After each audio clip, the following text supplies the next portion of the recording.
By the spring of 1953, the ascent of the world's highest mountain was beginning to seem inevitable. From the 1921, Everest had repulsed at least 10 major expeditions and 2 solo attempts. With the 1950 discovery a southern approach to the mountain in newly opened Nepal, what would come to be known by the 1990 as the Nepalese road to the summit had been identified. At first it seemed the Swiss would come the prize. In 1952, a strong Swiss team had pioneered the road up the steep Lodz face and reached the South Col. From that saddle, Lambert and Sherpa Tenzing then pushed all the way to 28,000 feet on the southern ridge before turning back, probably as high as anyone had ever stood on Earth.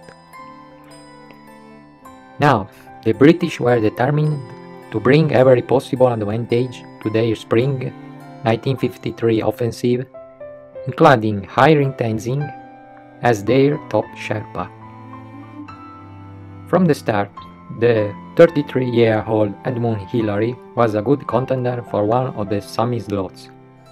It was his fourth Himalayan expedition in just over 2 years, and he was at the peaks of fitness. The heavily glaciated peaks of his native New Zealand had proved a perfect training ground for the Himalaya.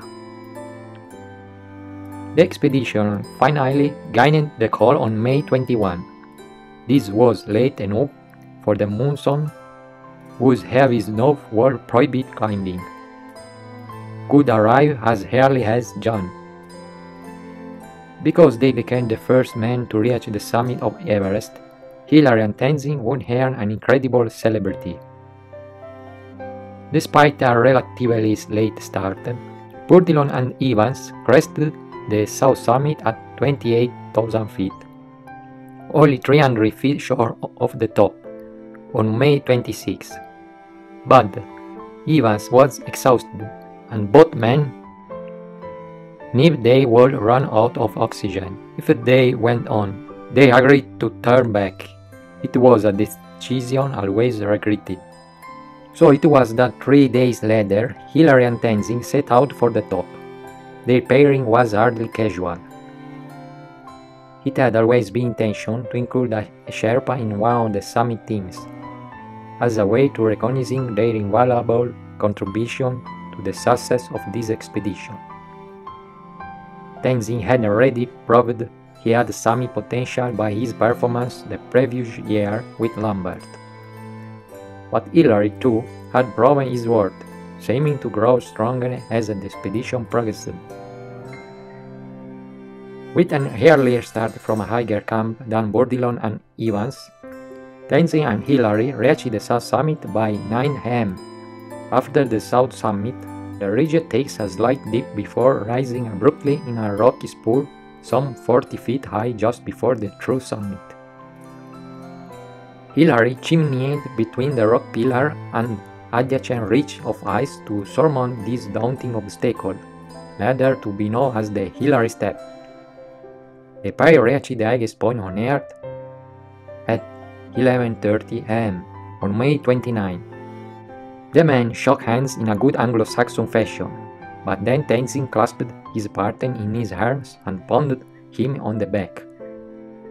The pair spent only 15 minutes on top. Inevitable their strokes turned to Mallory and Irvine, the 2 British climbers who had vanished high on Everest in 1924. Hillary looked around for some sign that they had reached the summit, but could see nothing. As the 2 men made their way back down, the first climber they met was teammate George Lowe, also a New Zealander, Hillary's legendary greeting. "Well, George, we knocked the bastard off."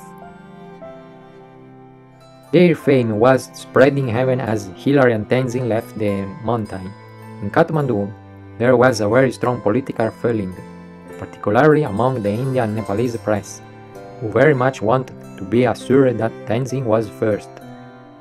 That would indicate the Nepalese and Indian climbers were at least as good as foreign climbers. They felt quite uncomfortable with this at the time. On Tenzing and Hillary, they agreed not to tell who stepped on the summit first. To a mountaineer, it's of no great consequence who actually sets foot first.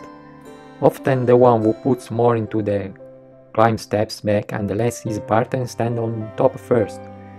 The pair's back stood until years later, when Tenzing revealed in his autobiography that Hillary had in fact preceded him. Neither man anticipated how much the appeal of that mountain in the sky would grow. Both Tenzing and Hillary thought that once climbed the mountain, it was unlike anyone would ever make another attempt. They could have been more wrong.